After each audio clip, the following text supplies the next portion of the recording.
Hello student, welcome again in nurses Pathshala. Mega theory and MCQ session हम start कर रहे थे और इस सेशन की आज की इस क्लास में हम डिस्कस करेंगे मेडिकल सर्जिकल नर्सिंग के डाइजेस्टिव सिस्टम से रिलेटेड कुछ इंपॉर्टेंट टॉपिक्स एंड उन टॉपिक्स के कुछ इंपॉर्टेंट एमसीक्यू जो एग्जाम पॉइंट ऑफ व्यू से इंपॉर्टेंट है, जो अपकमिंग अपने exam RRB, NORCET, GMCH Chandigarh and other जो भी एग्जाम है उनके पॉइंट ऑफ व्यू से ये इंपॉर्टेंट एमसीक्यू होंगे एंड प्रीवियस एग्जाम में भी कई बार इस टाइप के एमसीक्यू पूछे गए। तो आज के सेशन में हम स्टार्ट करते हैं अपना first question. Health care provider schedule a paracentesis. एक health care provider paracentesis schedule कर रहा है। What should the nurse instruct the client to do to prepare for the procedure. इस पेशेंट को प्रोसीजर के लिए प्रिपेयर करने के लिए इनमें से नर्स पेशेंट को कौन सा इंस्ट्रक्शन प्रोवाइड करेगा। Option A, empty the bladder before the procedure. Option B, take a laxative the evening before the procedure. Option C, ingest nothing by mouth for 8 hour before the procedure. And option D, self administer a low suds enema two hour before the procedure. Option A में बोला है कि bladder को empty करना है। Option B बोल रहा है कि बिफोर द प्रोसीजर इवनिंग में लैक्सेटिव यूज करना है। ऑप्शन सी बोल रहा है कि 8 आवर पहले हमें क्या करना है, पेशेंट को एनपीएम रखना है। एंड ऑप्शन डी बोल रहा है कि पेशेंट को सेल्फ एडमिनिस्टर करना है एनिमा। तो paracentesis means removal of fluid from peritoneal cavity. अगर किसी पेशेंट को एसाइटिस हो रखा है, मीन्स पेरिटोनियल कैविटी में फ्लूइड रिमूव हो रखा है, तो उसको हम रिमूव करते हैं, तो उसका जो प्रोसीजर होता है उसको बोलते हैं पैरासेंटेसिस।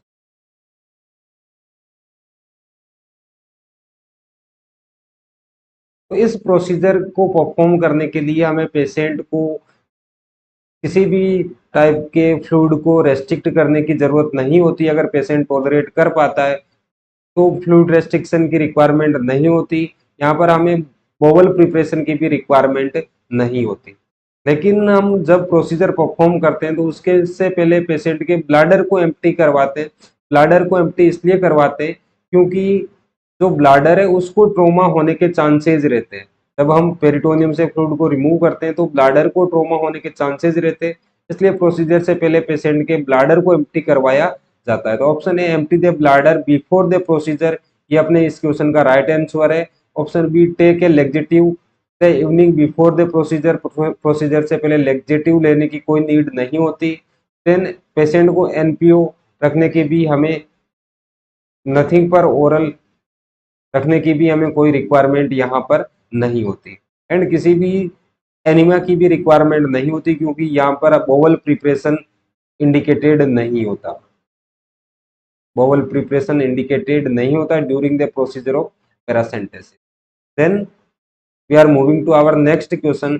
ए client has a nasogastric feeding tube inserted. A client को अभी एनजी ट्यूब इंसर्ट की है just, and the health care provider order the prescribed feeding.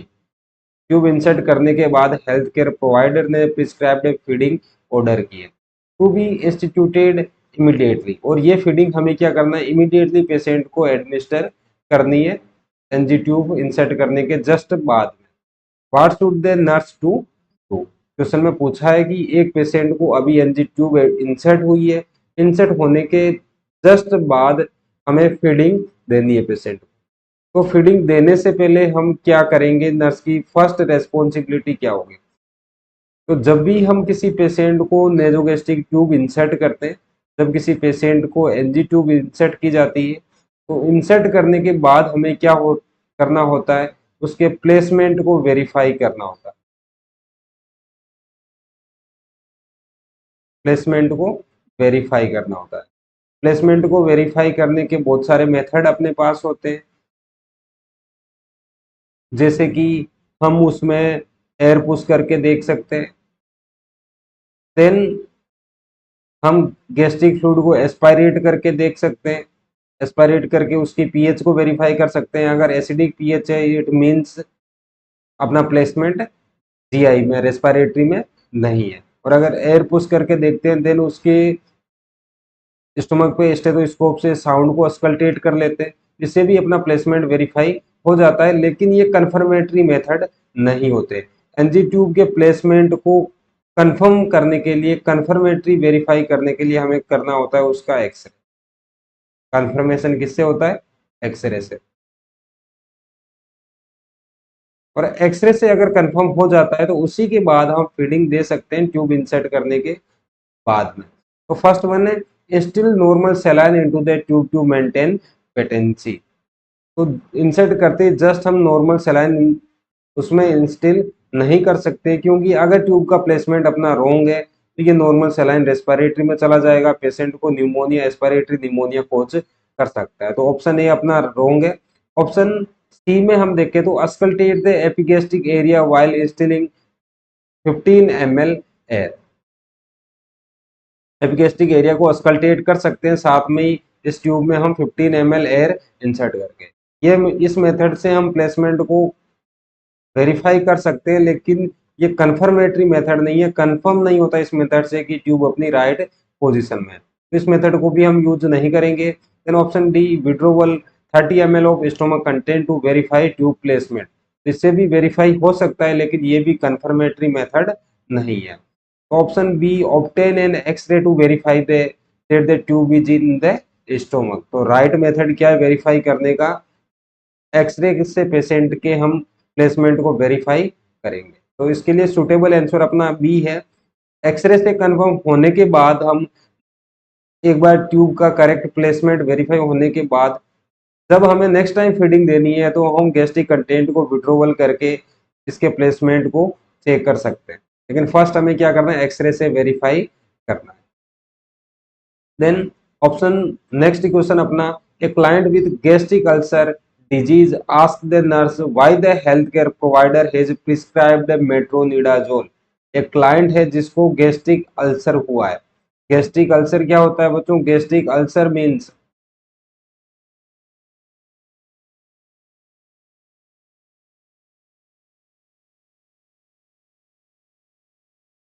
Formation of ulcer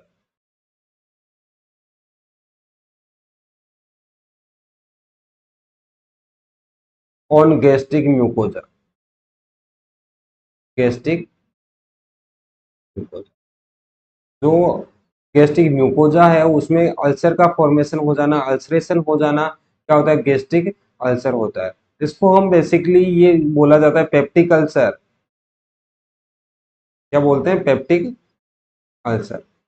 peptic ulcer means ulceration in mucosa of GI tract. GI tract की mucosa में अगर कहीं पर ulcer होता है तो उसको हम बोलते हैं पेप्टिक अल्सर। देन ये फर्दर दो टाइप का होता है। अगर ये स्टोमक में होता है तो इसको बोलते हैं गैस्ट्रिक अल्सर, एंड अगर ड्यूडेनम में हो जाए तो इसको बोला जाता है ड्यूडेनल अल्सर। Duodenal ulcer. तो अगर किसी पेशेंट को गैस्ट्रिक अल्सर हुआ है और पेशेंट बोल रहा है कि मुझे मेट्रानिडाजोल देने का पर्पज क्या है, तो जब हम गैस्ट्रिक अल्सर के कोज की बात करें तो गैस्ट्रिक अल्सर के मेन कोज होते हैं। एक इसका मेन कोज होता है NSAIDs, non steroidal anti inflammatory drugs का एक्सेसिव यूज गैस्ट्रिक म्यूकोजा को डैमेज कर सकता है। Then infection of H pylori, infection of bacteria H pylori main cause होता है गैस्ट्रिक अल्सर का। एंड एच पाइलोरी के लिए जो चॉइस ऑफ ड्रग होती है वो होती है clarithromycin.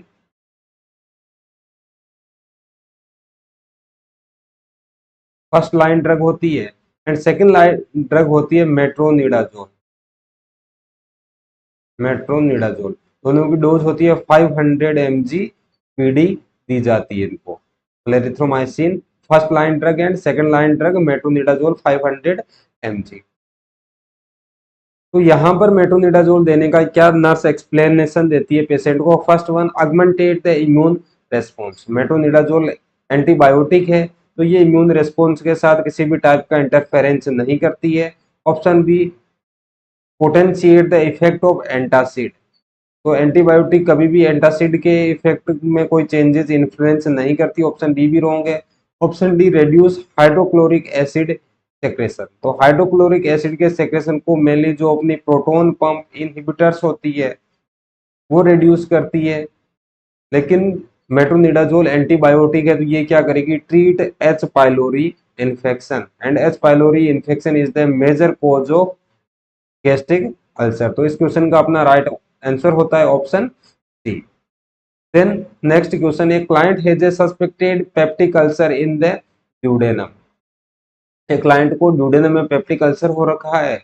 What should the nurse expect the client to report when describing the pain associate with this disease.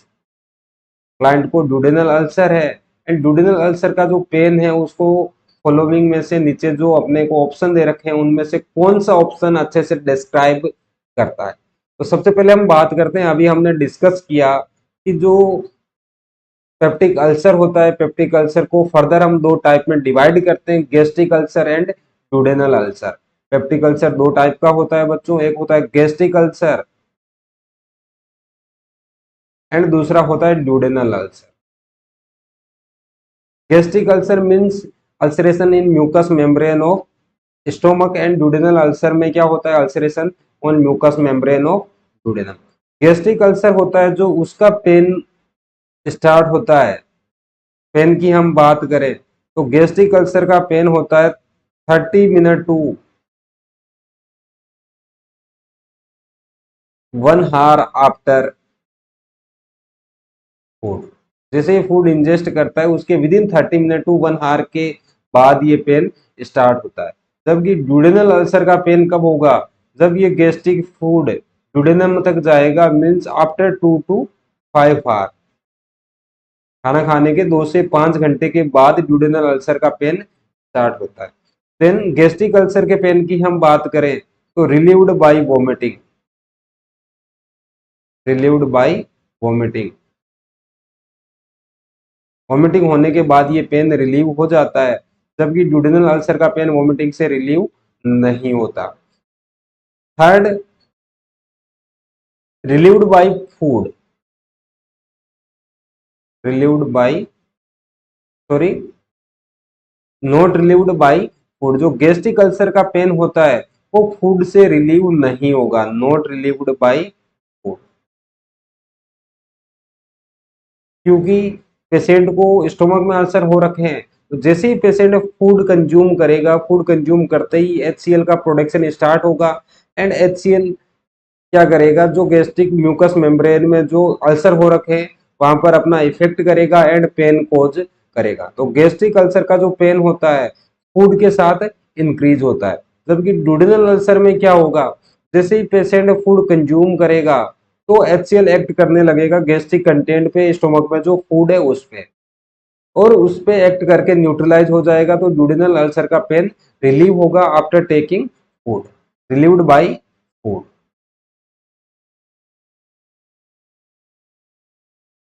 ये कुछ दोनों में मेजर डिफरेंस होते हैं पेन के। गैस्ट्रिक अल्सर का पेन 30 मिनट टू 1 आवर के बाद अकर होता है, जबकि ड्यूडेनल अल्सर का पेन 2 to 5 आवर के बाद होता है। देन गैस्ट्रिक अल्सर का पेन वोमिटिंग से रिलीव हो जाता है, ड्यूडेनल अल्सर का पेन वोमिटिंग से रिलीव नहीं होता। गैस्ट्रिक अल्सर का pain food items food intake से रिलीव नहीं होता, जबकि ड्यूडेनल अल्सर का पेन फूड इंटेक से रिलीव हो जाता है। देन गैस्ट्रिक अल्सर में देखने को मिलता है ब्लड इन वोमिटिंग, सिम्टम देखने को मिलता है blood in vomit. And duodenal ulcer में सिम्टम देखने को मिल सकता है मेलिना या ब्लड इन स्टूल। तो ये कुछ कॉमन डिफरेंस होते हैं। अब नर्स क्या पेशेंट के पेन को के कौन सा सेंटेंस बेस्ट डिस्क्राइब करता है, एंड एक radiating to the left side. तो पेप्टिक अल्सर का जो पेन होता है वो कभी भी रेडिएट नहीं होता, तो ऑप्शन ए अपना रॉन्ग है। Option B an intermittent colic flank pain. जो कोलिकी फ्लैंक पेन होता है वो इंडिकेट करता है रीनल स्टोन को, ना कि ड्यूडेनल अल्सर को। ऑप्शन बी भी अपना रॉन्ग है। Option D a generalised abdominal pain intensified by moving. तो ये भी इस अल्सर के पेन का कैरेक्टरिस्टिक नहीं है, मूवमेंट से ये इंटेंसिफाइड नहीं होता है। तो ऑप्शन डी भी अपना रॉन्ग है। Option C pain relieved by food. तो ड्यूडेनल अल्सर का जो पेन होता है वो फूड के साथ रिलीव हो जाता है, जबकि गैस्ट्रिक अल्सर का पेन फूड इंटेक से रिलीव नहीं होता। इस क्वेश्चन का अपना राइट आंसर है option C, pain is relieved by food. Then next question, a nurse is concerned that a client with a diagnosis of cirrhosis of liver, अपने पास एक client है जिसका डायग्नोसिस है cirrhosis of liver and may experience the complication of hepatic coma, then इसको liver cirrhosis के complication भी develop हो गए hepatic coma. For which clinical indicators should the nurse assess the client, इस क्लाइंट का जब नर्स असेसमेंट करेगी तो कौन से क्लिनिकल इंडिकेटर के लिए नर्स असेसमेंट करेगी। देखो बच्चों, लीवर सिरोसिस में क्या होता है, लीवर वर्क नहीं कर पाता, लीवर फेल हो जाता है अपने फंक्शन को, अपनी एक्टिविटी को परफॉर्म करने में। और लीवर का मेन फंक्शन होता है जो अनकॉन्जुगेटेड बिलिरुबिन है उसको कॉन्जुगेट करना एंड बॉडी से एक्सक्रीट करवाना, एक्सक्रीशन ऑफ बिलिरुबिन। लीवर का फंक्शन है एक्सक्रीशन ऑफ बिलिरुबिन। और जब लीवर सिरोसिस हो जाएगा, लीवर अपने फंक्शन को परफॉर्म करने में फेल होगा तो ये एक्सक्रीशन नहीं हो पाएगा एंड सीरम बिलिरुबिन लेवल क्या होगा, इंक्रीज बिलिरुबिन लेवल, जिसको हम बोलते हैं जॉन्डिस। बिलिरुबिन लेवल इंक्रीज होगा तो इसको बच्चों हम क्या बोलेंगे, जॉन्डिस। एंड ये एक्सेस बिलिरुबिन डिपॉजिट होने लगेगा under the skin, deposit under the skin, और एक कंडीशन डेवलप होती है जिसको बोला जाता है icterus. Icterus, icterus means yellowish discolouration of skin due to deposition of unconjugated bilirubin, क्योंकि लीवर काम नहीं कर रहा है, लीवर अनकॉन्जुगेटेड बिलिरुबिन को कॉन्जुगेट नहीं कर पा रहा है एंड बॉडी से एक्सक्रीट आउट नहीं कर पा रहा है, तो यहाँ पर इक्टेरस की कंडीशन डेवलप होती है। नर्स इस पेशेंट को मॉनिटर करेगी फॉर इक्टेरस। अदर सिम्टम देखें तो आर्टिकेरिया एक स्किन एलर्जी है, स्किन रेसेज है जो एलर्जिक रिएक्शन में ड्रग एलर्जी के कारण हो सकते हैं, तो ऑप्शन बी रोंग है। Option C uremic frost, uremic frost एक सीवियर एजोटेमिया की कंडीशन होती है, severe azotemia, increase nitrogenic waste in blood, और ये देखने को मिलता है किडनी फेल्योर में, रीनल फेल्योर में, रीनल फेल्योर में देखने को मिलेगा uremic frost. And hemangioma, next one option D hemangioma, hemangioma is a tumor of vessels, vascular benign vascular tumor होता है, benign vascular tumor। तो नर्स इस पेशेंट को मॉनिटर करेगी for the symptom of icterus increased serum bilirubin level, तो इस question का अपना राइट आंसर होता है option A. Then next question, an 18-year-old is admitted with an acute onset of right lower quadrant pain. Right lower quadrant pen के साथ एक 18 year का पेशेंट एडमिट होता है एंड पेन की लोकेशन है 8 McBurney's point, 8 McBurney's point. Appendicitis is suspected, appendicitis suspected है। For which clinical indicator should the nurse assess the client to determine if the pain is secondary to appendicitis? Option A urinary retention, option B gastric hyperacidity, option C rebound tenderness and option D increased lower bowel motility. Specify कर रखा है 18 year का patient है, patient के right lower quadrant में pen है, patient के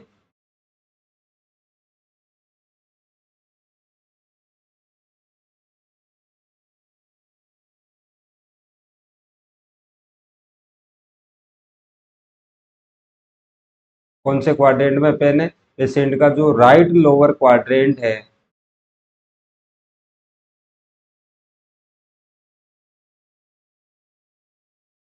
ये वाला राइट लोअर क्वाड्रेंट में पेशेंट के पेन है, at the McBurney's point, at the McBurney's point pain है।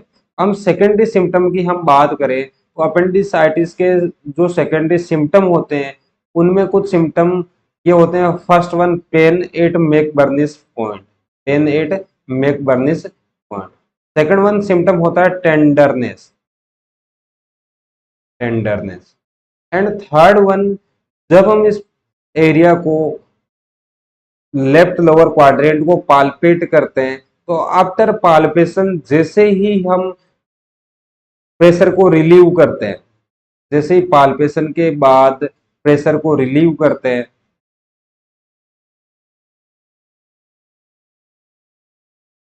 तो वहां पर उस एरिया में पेन इंक्रीज होता है, पेन इंक्रीज होता है आफ्टर रिलीविंग प्रेशर।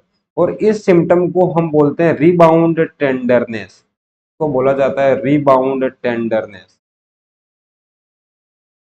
और ये सिम्टम होता है अपेंडिसाइटिस का, रिबाउंड टेंडरनेस। जैसे हम पाल्पेशन करेंगे पेशेंट का, लोअर क्वाड्रेंट को पाल्पेट करेंगे एंड पाल्पेशन के बाद जैसे प्रेशर को रिमूव करेंगे पेन की इंटेंसिटी इंक्रीज होगी।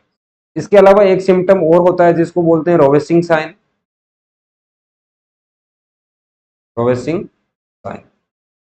ये भी अपेंडिसाइटिस का साइन होता है। इसमें क्या होता है, जब हम पेशेंट के लेफ्ट लोअर क्वाड्रेंट को पाल्पेट करते हैं तो राइट लोअर क्वाड्रेंट में पेन होता है। पाल्पेट करते हैं हम पेशेंट के लेफ्ट लोअर क्वाड्रेंट को, तब पेन किधर होता है, pain in right lower quadrant. इसको बोला जाता है बच्चों रोवेसिंग साइन। और ये भी कंफर्मेटरी साइन होता है अपेंडिसाइटिस का। तो पेशेंट को कौन से सेकेंडरी सिम्टम के लिए मॉनिटर करेगी, urinary retention. Urinary retention appendicitis का साइन नहीं होता, तो ऑप्शन ए रॉन्ग है। Option B gastric hyperacidity, gastric hyperacidity से भी मैकबर्निस पॉइंट पर पेन नहीं होता। Option D increase lower bowel motility, तो जो डिस्टल एरिया होता है अपेंडिसाइटिस से उसमें बोवल मोटिलिटी इंक्रीज होती है, लेकिन मैकबर्निस पॉइंट पे बोवल मोटिलिटी भी इंक्रीज नहीं होती। एंड रिबाउंड टेंडरनेस, ये कंफर्मेटरी साइन होता है अपेंडिसाइटिस का, तो इसके लिए हम इस पेशेंट को मॉनिटर करेंगे। Then we are moving to our next question.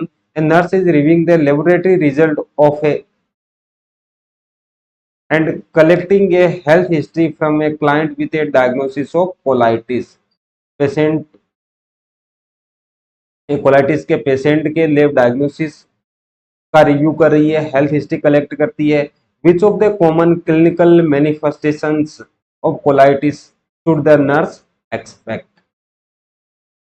Option A weight loss, option B hemoptysis, option C increase the red blood cell and option D increase the white blood cell. Colitis क्या होता है बच्चों, colitis एक inflammatory disease होती है जिसमें हो जाती है इन्फ्लामेशन। कोलाइटिस में क्या हो जाती है, इन्फ्लामेशन। और इन्फ्लामेशन किसकी होगी बच्चों, inflammation of colon, inflammation of colon. और कोलोन क्या करेगा, जब कोलोन की इन्फ्लामेशन होगी तो वाटर का रीअब्जॉर्प्शन अफेक्ट होगा। क्या होगा, वाटर का रीअब्जॉर्प्शन अफेक्ट होगा। लिक्विड स्टूल होगा, स्टूल कैसा हो जाएगा बच्चों, पेशेंट का स्टूल होगा लिक्विड। मीन्स पेशेंट में देखने को मिलेगा डायरिया। और इसी के साथ लॉस होगा, डायरिया में किसका लॉस होगा, वाटर का लॉस होगा, डायरिया में मिनरल्स का लॉस होगा, इलेक्ट्रोलाइट का लॉस होगा, इन सारी चीजों का भी लॉस होगा। तो पेशेंट में क्या चेंजेस देखने को मिलेगा, पेशेंट में फर्स्ट ऑप्शन अपना है वेट लॉस। इस साइन के लिए नर्स पेशेंट को मॉनिटर करेगी। कोलाइटिस वाले पेशेंट में वेट लॉस देखने को मिलेगा due to diarrhoea, dehydration and fluid loss. Hemoptysis का मतलब होता है blood in sputum, blood in sputum.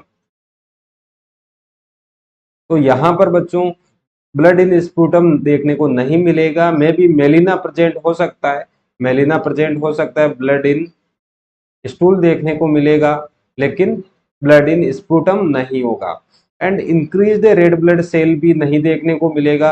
अगर पेशेंट को मेलिना हो रहा है तो क्या हो सकता है, डिक्रीज्ड आरबीसी देखने को मिल सकती है, डिक्रीज्ड आरबीसी, लेकिन रेड ब्लड सेल कभी भी इंक्रीज्ड देखने को नहीं मिलेगी। Option D decrease the white blood cell, अगर इन्फ्लामेटरी कंडीशन है, इन्फ्लामेटरी रेस्पॉन्स दे रही है अपनी बॉडी, तो व्हाइट ब्लड सेल क्या होगी, डिक्रीज नहीं होगी। व्हाइट ब्लड सेल बच्चों इस पेशेंट में इंक्रीज्ड मिलती है, इंक्रीज्ड डब्ल्यूबीसी। तो इस क्वेश्चन का अपना राइट आंसर होता है ऑप्शन ए। पेशेंट में क्या देखने को मिलेगा, वेट लॉस के लिए नर्स इस पेशेंट को मॉनिटर करेगी, monitor for the sign of weight loss.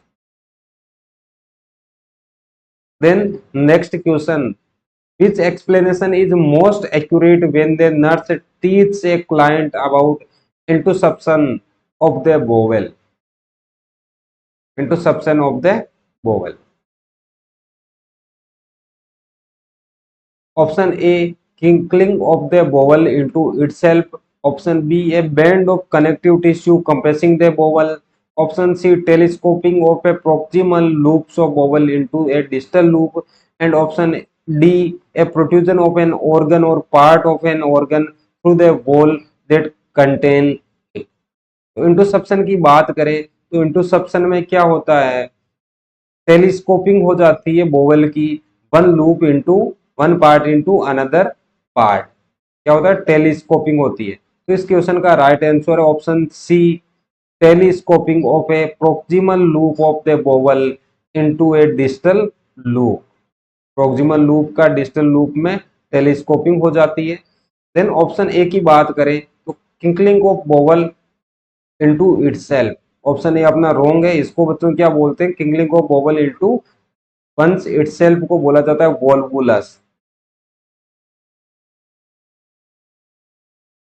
इस डिसऑर्डर को बोलते हैं volvulus. Option B, a band of connective tissue compressing the bowel, अगर कोई कनेक्टिव टिश्यू का बैंड बोवल को कंप्रेस करता है तो इस डिसऑर्डर को, इस कंडीशन को हम बोलते हैं अडेशन, अडेशन। एंड ऑप्शन डी भी रोंग होगा, ए प्रोट्रूजन ऑफ एन ऑर्गन और part of an organ through the wall that contain it, अगर कोई ऑर्गन अपनी वॉल से प्रोट्रूड हो जाता है तो उस कंडीशन को बोला जाता है बच्चों हर्निया, ना कि इंटरसेप्शन, उस कंडीशन को क्या बोलेंगे हम, हर्निया। तो इस क्वेश्चन का अपना राइट आंसर होता है ए, अगर किस बॉबल के proximal loop and distal loop की टेलीस्कोपिंग हो जाती है तो वो कंडीशन होती है interception.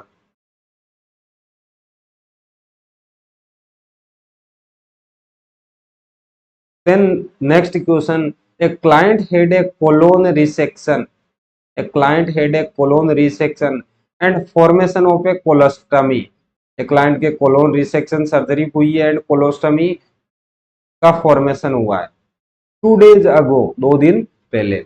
What color does the nurse expect the stoma to be when assessing its viability?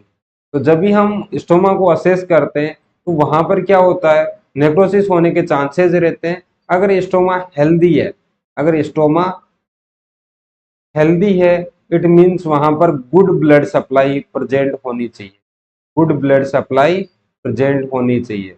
और जब स्टोमा को गुड ब्लड सप्लाई प्रेजेंट होगी बच्चों, तो स्टोमा का कलर होता देखने को अपने को brick colour, bricks red colour. तो हमेशा हम स्टोमा को मॉनिटर करते हैं फॉर ब्रिक रेड कलर, अगर ऐसा colour present it means stoma normal है, there is a good blood supply is present. Option A pink colour ये अबनॉर्मलिटी को इंडिकेट करता है, ऑप्शन बी ग्रे कलर भी अबनॉर्मलिटी को इंडिकेट करता है, and option D dark purple भी अबनॉर्मलिटी को इंडिकेट करता है। Then option C brick red colour healthy stoma को इंडिकेट करता है, ब्रिक रेड कलर है मींस स्टोमा को अच्छी ब्लड सप्लाई हो रही है। Then next question, during a colostomy irrigation, during a colostomy irrigation, एक पेशेंट को कोलोस्टमी की सर्जरी हो रखी है एंड नर्स उसकी कोलोस्टमी इरिगेशन कर रही है। एक client reports feeling abdominal cramps, तो क्लाइंट कंप्लेन करने लग गया अब्डोमिनल क्रैम्प्स की। What should the nurse do in response to the client's statement, उस टाइम नर्स का इंटरवेंशन क्या होगा जब कोलोस्टमी के ड्यूरिंग पेशेंट क्रैम्प्स की कंप्लेन करता है। तो जब भी हम कोलोस्टमी इरिगेशन करते हैं तो abdominal cramps are normal, abdominal cramps बच्चों नॉर्मल होते हैं ड्यूरिंग कोलोस्टमी इरिगेशन। और इसका हम कैसे मैनेजमेंट करते हैं, तो मैनेजमेंट करने के लिए हम क्या करते हैं, कैथेटर को क्लैंप करते हैं, clamp the catheter for few minutes, few minute. और जैसे ही क्रैम्प सबसाइड होते हैं हम वापस क्या करते हैं, इरिगेशन स्टार्ट कर देते हैं। तो option A, discontinue the irrigation. Irrigation को डिसकंटिन्यू नहीं करना है, क्योंकि अगर डिसकंटिन्यू करेंगे तो जो भी वेस्ट मटेरियल है उनको रिमूव करने के लिए इरिगेशन करना पड़ेगा हमें, डिसकंटिन्यू इसको नहीं कर सकते। तो ऑप्शन ए रॉन्ग है। Option B, lower the container of fluid. Fluid के कंटेनर को अगर हम लोअर करेंगे तो जो फ्लूइड के पास होने की जो ट्रांसपोर्टेशन की रेट है वो और क्या हो जाएगी बच्चों, स्लो हो जाएगी। तो कंटेनर को लोअर भी हम नहीं करेंगे। Option D, advance the catheter approximately 1 inch. Catheter को हम एडवांस भी नहीं करेंगे, तो एडवांस करने से ये क्या करेगा, कोलोन में इंजरी कर सकता है, टीयर या ट्रोमा कर सकता है, लेकिन क्रैम्प्स में कोई रिलीव नहीं होगा। तो ऑप्शन डी भी रोंग है। Option C, clamp the catheter for a few minute के लिए कैथेटर को हम क्लैंप करेंगे और जैसे ही क्रैम्प से सबसाइड होंगे वापस इसको रीस्टार्ट कर देना है। इस क्वेश्चन का अपना राइट आंसर है ऑप्शन सी।